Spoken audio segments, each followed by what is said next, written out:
사울이 다메섹에 있는 제자들과 함께 며칠 있을새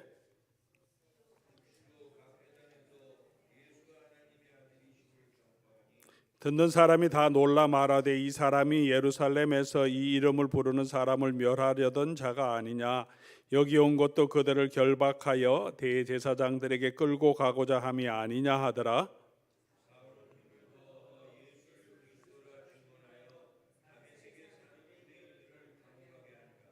여러 날이 지나매 유대인들이 사울 죽이기를 공모하더니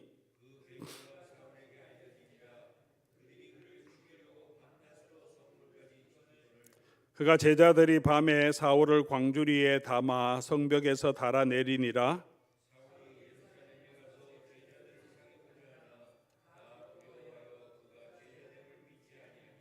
바나바가 데리고 사도들에게 가서 그가 길에서 어떻게 주를 보았는지와 주께서 그에게 말씀하신 일과 다메섹에서 그가 어떻게 예수의 이름으로 담대히 말하였는지를 전하니라.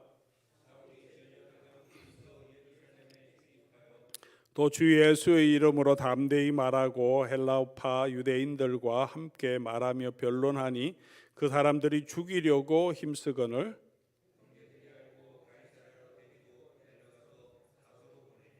같이 읽겠습니다. 그리하여 온 유대와 갈릴리와 사마리아 교회가 평안하여 든든히 서가고 주를 경외함과 성령의 위로로 진행하여 수가 더 많아지니라. 아멘. 우리 31절 그리하여 온 유대와 갈릴리와 사마리아 교회가 평안하여 든든히 하고, 이 내용은 한 단락의 마무리를 보여주고 있죠. 복음이 예루살렘에서 그리고 유대와 사마리아에서 그리고 땅 끝까지 전해질 그 사명을 가지고 그 말씀에 근거해서 누가가 기록하고 있는데, 6장 중반부에 예루살렘 교회가 든든하게 서가고 믿는 자의 수가 날로 더하더라, 그렇게 정리를 한번 하고, 그 다음에 스데반의 핍박으로 유대 또 사마리아 또 오늘 갈릴리 지방에 복음이 이제 전해지고 든든하게 서간다, 이렇게 정리해 주고 있습니다. 그 평안하게 된 이유를 오늘 사울, 교회를 박해하던 사울이 예수 그리스도를 만나고 이제 예수님의 증인이 되어서 그로 말미암아 교회가 든든하게 서갔다라고 말합니다. 오늘 본문은 지난번에 우리 사도 바울의 회심 사건을 통해서 우리에게 주시는 교훈을 살펴보았는데, 오늘은 그 이후에 회심한 이후에 사울이 어떤 일을 해 가고 있었고 어떻게 전도 활동을 했는지를 누가가 간략하게 기록해 주고 있습니다. 오늘 이 내용, 사울이 다메섹에서 그리고 예루살렘에 가서 활동했고 그 다음에 다소로 보내지기까지 한 3년 한 반 정도 될까요? 갈라디아서를 보면 바울이 다메섹에 가 있었을 때 한 3년 동안 그 지역에 있었다라고 하니까 3년은 다메섹에서 복음을 전하고 또 아라비아 지방에서 복음을 전하고 그리고 예루살렘으로 지금 내려왔다가, 그렇게 오래 있지는 않았으나 한 2주 정도 있다가 사람들이 죽이려 해서 다 서로 보내집니다. 그 여간에 있었던 일입니다. 오늘 이 본문을 통해서 누가가 이 본문을 읽는 교회에게 또 성도들에게 주려고 하는 말씀은 무엇이고 우리에게 주시는 교훈은 무엇이겠습니까? 가장 먼저 사울의 회심을 통해서 우리에게 보여주고자 하는 것은 예수 그리스도의 능력이죠. 사울은 살기와 위협이 등등해서 교회를 잔멸하려고 그렇게 기세 좋게 나섰는데, 그 사울이 어떻게 됩니까? 한 번에 예수 그리스도를 만남으로 그 앞에 완전히 엎드러지고, 그 사울이 어떻게 됩니까? 이제 완전히 예수 그리스도께 사로잡혀서 자기가 박해하던, 자기가 저주받은 자라고 하던 그 예수 그리스도의 증인이 되었어. 자기 목숨까지도 내어놓고 예수 그리스도의 복음을 전하는 자로 완전히 바뀌어졌습니다. 교회의 가장 큰 대적이었죠. 근데 그 대적이 그 대적을 한 번에 넘어뜨리시고 하나님의 종으로, 예수 그리스도의 종으로 사용하시는 예수님의 능력을 보여줍니다. 교회에게 주시는 말씀이죠. 이 교회를 붙들고 계시고 우리를 구원하시고 교회의 주인 되시고 교회의 사명을 주신 예수 그리스도는 그런 능력을 가지고 계신 분이신 거죠. 우리 눈에 보이지는 않지만 그렇게 각 사람에게 나타나 역사하시고 죽은 영혼을 살리실 뿐만 아니라 이 땅에 있는 모든 사람들을, 또 이 땅에 있는 모든 권세를 다스리시는 분입니다. 바울은 유독 그의 서신에서 하나님의 능력, 예수 그리스도의 능력에 대해서, 복음의 능력에 대해서 많이 말하고 있습니다. 우리가 잘 아는데 로마서 1장 16절을 보면 복음은 믿는 자들에게 구원을 주시는 하나님의 능력이라는 표현을 씁니다. 하나님의 능력. 고린도전서 1장 24절에서 가면 오직 부르심을 받은 자들에게나 유대인이나 헬라인이나 그리스도는 하나님의 능력, 예수님은 하나님의 능력이고 하나님의 지혜라는 단어를, 이 능력이란 단어를 계속 사용합니다. 로마서 8장 31절에서 그런즉 이 일에 대하여 우리가 무슨 말을 하리요? 하나님이 우리를 위하시면, 하나님이 그 교회를 위하시면 누가 우리를 대적하리요? 라고 하면서 하나님 안에 있는 교회의 능력을 또 다시 말하고 있습니다. 사도 바울이 왜 이렇게 복음을 증거할 때 이런 하나님의 능력, 예수 그리스도의 능력을 강조하고 그 능력에 대한 확신을 가질 수 있었겠습니까?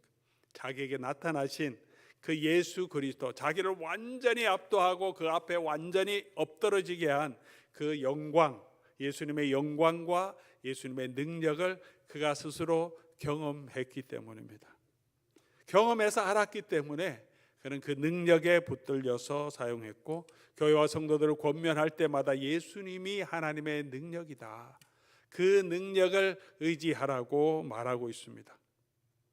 지금도 여전히 예수님은 우리 마음속의 주인만이 아니라 이 모든 우주 만물의 주권자로 모든 만물을 발 아래 복종시키고 있고, 그 예수 그리스도께서 마지막에 오실 때 모든 나라와 권세와 또 하나님의 교회의 원수들을 진멸하시고 그 교회를 구원해 주신다고 말씀해 주고 있습니다. 구약 이스라엘 백성에게 주신 하나님의 말씀, 두려워하지 말라, 내가 너와 함께함이라. 놀라지 말라, 내가 네 하나님이 됨이라. 내가 너를 굳세게 하리라.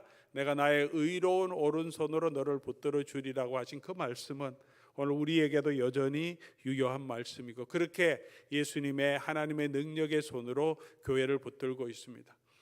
자주 말씀드리지만 요한계시록에서 요한이 본 예수 그리스도, 부활하신 예수 그리스도 인자와 같은 분은, 요한이 환상으로 보았는데 그 인자 같은 이가 7 촛대 사이에 거하시고 7 별을 손에 잡고 계신다, 그렇게 요한이 환상을 봅니다.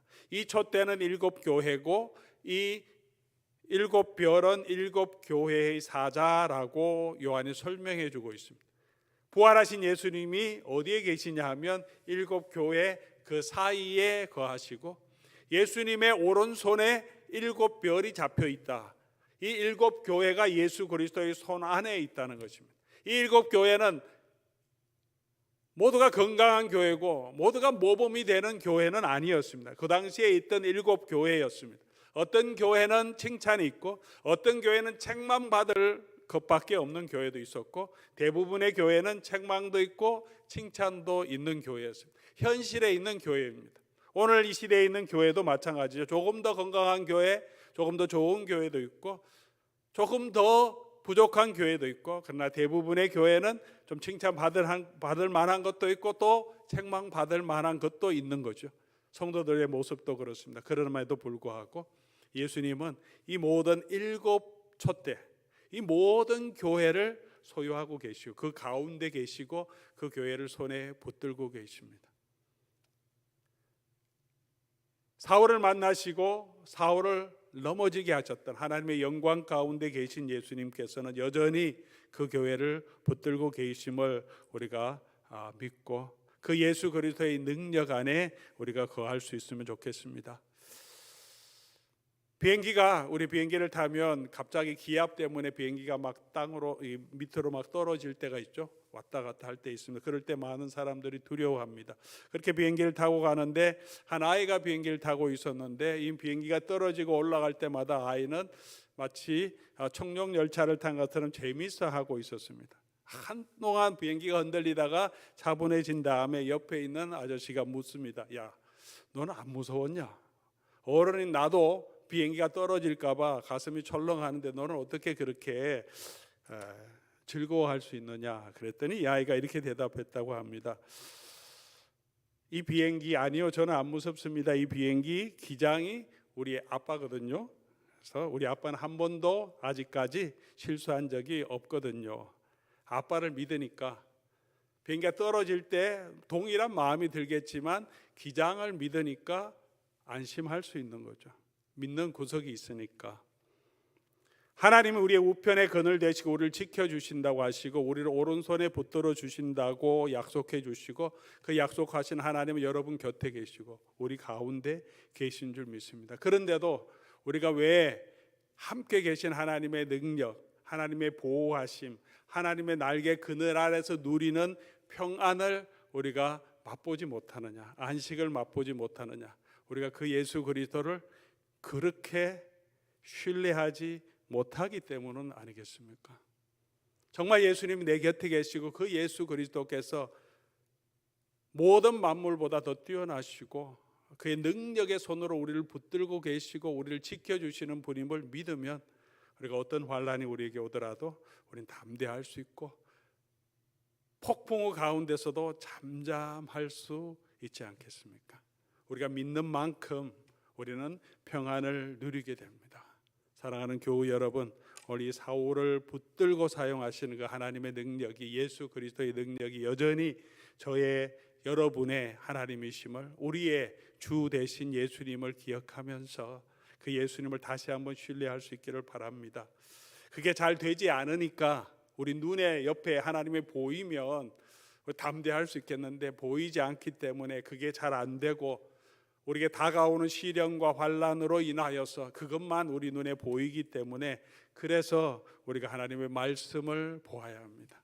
말씀을 통해서 이 사울의 붙들고 역사하신 예수님을 보고 교회를 지켜주시는 예수님을 보고 우리에게 주신 그 약속을 보고 들어야 우리가 조금 더 믿음을 가지고 주를 의지할 수 있습니다. 사랑하는 우리 교우 여러분, 우리의 삶에 여러 가지 어려움이 있지만 그래도 우리를 붙들고 계신 그 예수님의 능력, 사울에게 나타나신 그 예수님이 여전히 저와 여러분과 함께 하심을 믿고 우리가 담대하게 믿음으로 계속해서 걸어가면 좋겠습니다. 두 번째로 또 우리가 배울 수 있는 것은 복음의 원수였고 박해자였던 사울을 예수님께서는 당신의 복음의 일꾼으로 기꺼이 받으시고 사용하신다는 것입니다. 예수님의 은혜죠. 저와 여러분은 사울보다 훨씬 더 좋은, 우리는 인품이 고매해서 믿음이 좋아서 하나님께서 우리를 구원해 주시고 저와 여러분이 하나님의 일꾼이 되고 교회의 직분을 가지고 일하는 것은 아닐 줄 믿습니다. 우리도 다 같은 죄인인데 하나님께서 은혜로 예수 그리스도 안에서 저와 여러분을 불러주시지 않았습니까?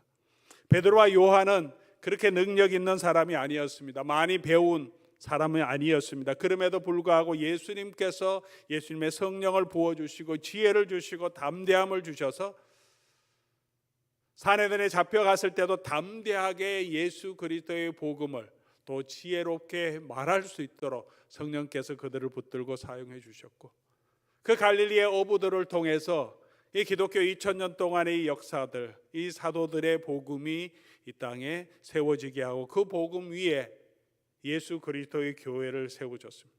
베드로가 믿는 그 고백 위에, 그들의 수고 위에, 그들의 순교 위에 주의 교회가 세워지게 하셨습니다. 그렇게 한 사람들은 그냥 저와 여러분과 비슷한 그런 사람들입니다. 그런 연약한 사람들을 부르셔서 하나님의 능력의 종으로 사용하신다는 것을 또 오늘 우리는 이 사울을 붙들어 사용하시는 그 하나님의 예수님의 모습을 통해서 볼 수 있습니다.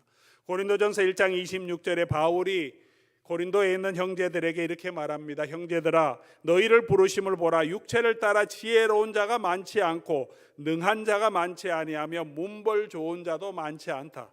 고린도 교회에 많은 성도들이 있었지만 바울이 이렇게 둘러보면서 말할 때, 여러분 제대로 좋은 집안 출신이고 배운 것도 많고 능력 있는 그런 귀족 가문의 사람은 아무것도 없다. 참 보잘것없는 많은 사람들, 종들, 노예들, 가진 거 많이 없는 노동자들, 그런 사람들이 대부분이었지 않을까, 그런 생각이 듭니다.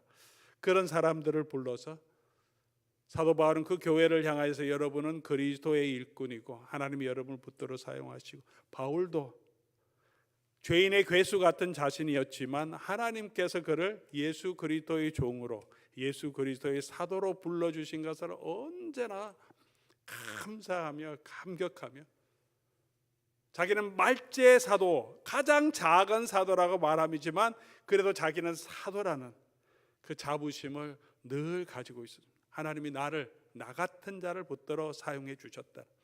오늘 이 말씀 가운데, 오늘 이 회심 가운데 사울이 경험했던 하나님의 은혜가 아니겠습니까? 오늘 저와 여러분들도 하나님께서는 그렇게 하나님의 은혜로 불러주셔서 우리에게 직분도 주시고 하나님의 일을 할 수 있도록 불러주신 그 하나님의 은혜를 또한 보여주시고 예수님의 은혜를 또한 보여주십니다. 또 한 가지 우리가 배울 수 있는 것은 예수님의 은혜로 구원받은 자들, 예수님을 만난 자들에게는 반드시 예수님이 사명을 주신다는 것입니다. 사울을 불러주신 이유는 그냥 그가 구원 얻고 그냥 천국 가게 하시기 위함이 아니라 그에게 사명을 주셨습니다. 9장 15절 말씀이죠. 주께서 이르시되 가라, 이 사람은 내 이름을 이방인과 임금들과 이스라엘 자손에게 전하기 위하여 택한 나의 그릇이라. 하나님은 사울을 향하여서 목적을 가지고 계시고 그를 불러주셨습니다. 사울만 그런 것은 아니죠. 예수 그리스도를 믿는 모든 사람들, 모든 교회를 예수님께서 마지막으로 승천하시기 전에 교회를 향하여 예수님께서 사명을 주셨습니다. 내 증인이 되라고. 저와 여러분이 예수님의 은혜로 구원을 얻었다면 그 구원의 은혜에 대한 하나님의 사명이 있습니다. 예수 그리스도의 증인이 되기 위해서, 하나님이 우리 안에 행하신 놀라운 일을 전하기 위해서. 저와 여러분의 은사도 다르고 직분도 다르죠. 그럼에도 불구하고 우리 각 사람이 다 하나님이 주신 사명이 있습니다. 우리가 예수 그리스도를 믿는다면, 예수 그리스도의 복음의 은혜를 안다면 여러분에게는 예수님이 주신 사명이 있습니다. 여러분이 받은 그 은혜를 전해야 하는 사명이 있습니다. 나만 구원을 얻고 천국 가도록 우리를 불러주신 것이 아닙니다. 사도 바울은 그렇게 그 사명을 가지고 오늘 본문 말씀 20절 보면 즉시 며칠 동안 그의 육체와 정신을 회복한 이후에 음식을 먹고 곧바로 그 사명을 행합니다. 그가 그동안 배웠던 말씀이 얼마나 있겠습니까? 물론 율법은 잘 알았지만 예수님이 어떤 말씀을 하셨고 어떤 가르침을 주셨고 한 것을 며칠 사이에 얼마나 배웠겠습니까? 그가 나가서 전했던 것은 그가 만난 예수 그리스도였겠죠. 내가 이렇게 오는데, 예수를 박해하고 죽이려고 오는데 이 다메섹으로 오는 기간 동안 그 길거리에서 예수의 영광을 봤다. 예수님 그래서 부활하셨다는 것을 내가 믿게 되었다. 여러분도 그 예수 그리스도를 믿어야 구원 얻는다. 자기가 만난 예수님을 전했을 것입니다. 또 사도들의 교훈은 예수님의 가르침을 점점 더 배워갔으면 이제 배운 대로 또 전했을 겁니다. 즉시 순종합니다. 사랑하는 교우 여러분, 저와 여러분들도 우리가 받은 은혜를 나만 갖지 말고 내게 은혜 주셨다면 즉시 그 은혜를 나누고, 우리가 하나님의 말씀에 도전이 있다면 즉시 순종하는 저와 여러분 될 수 있기를 바랍니다.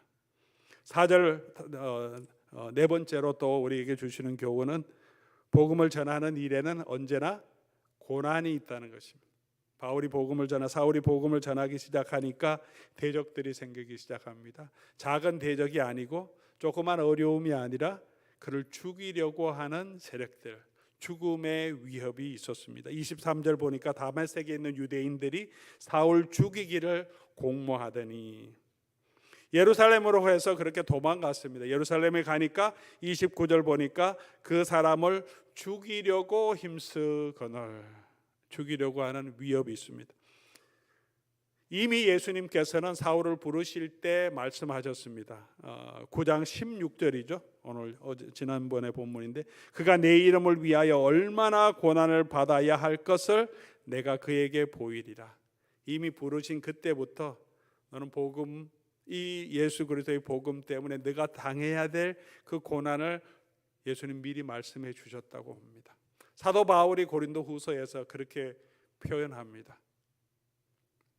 모든 사도들보다 내가 가장 많은 고난을 당했다.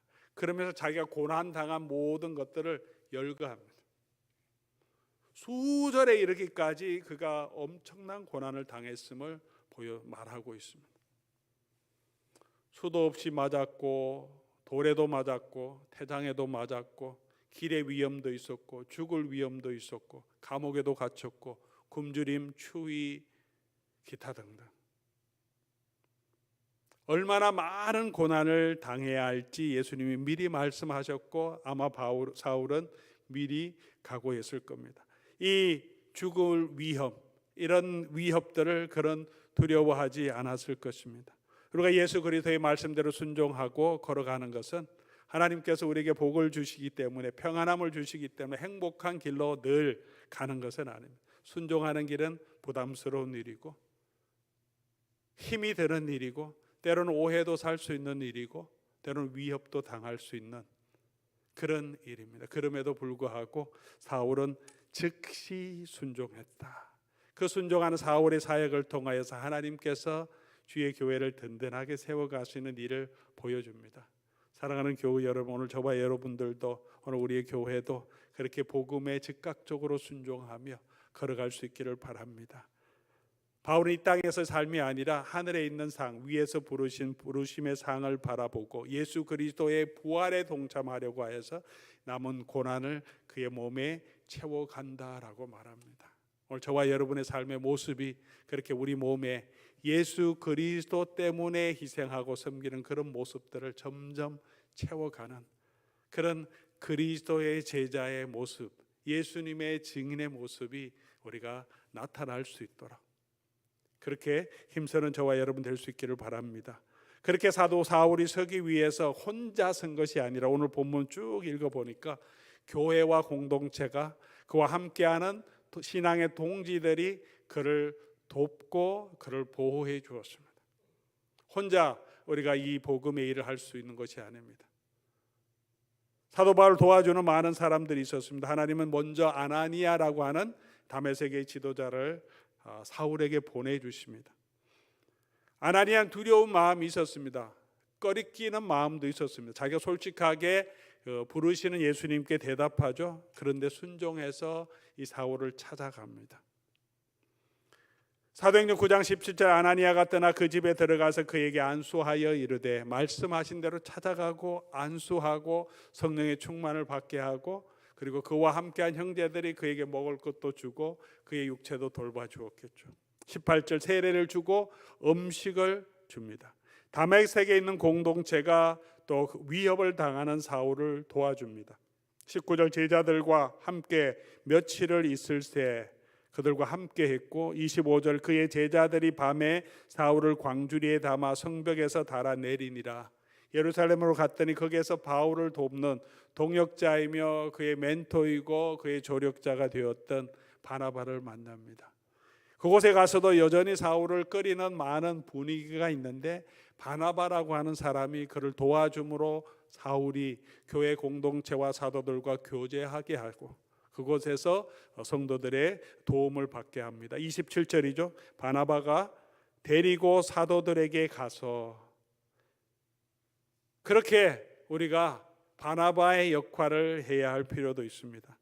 이 바나바는 어떤 사람인지를 사도행전 4장 36절에 설명하는데, 구브로에서 난 사람이고 레위 족속이고 이름은 요셉이고, 그래서 요셉이고 바나바라 일컬었는데, 바나바의 뜻은 위로의 아들이다. 많은 사람을 위로하고 격려하는 그런 son of encouragement, 다른 사람을 격려하고 위로하는 사람이다, 별명입니다. 오늘 사울을 인도하는 이 바나바의 모습을 통해서 이 사람이 어떤 성품을 가지고 있는지 우리가 잘 알 수 있습니다. 마음들이 다 꺼려하는 사울인데 기꺼이 그를 영접하고 받아주고, 그를 또 인도해서 사도들과 또 제자들이 그를 영접할 수 있도록 설명해 줍니다. 그가 어떻게 예수님을 만났는지, 그가 얼마나 열심히 복음을 전도했는지 사울을 대변해서 다 설명해 줍니다. 누가 우리를 대변해 주는 사람이 있으면 얼마나 든든합니까? 우리 공동체 그렇게 돕는 사람, 교회 공동체를 통해서 사울이 사울 되게 하고 사울이 예수 그리스도의 사도로 증인으로 설 수 있도록 교회 공동체가 함께하는 모습을 보여줍니다. 28절 말씀 우리 같이 보면, 사울이 제자들과 함께 있어 예루살렘에 출입하며, 예루살렘 공동체들 그곳에 제자들과 함께 있었죠. 다메섹에서도 제자들과 함께 있으며 예루살렘 가서도 제자들과 함께 있어 출입하며 함께합니다.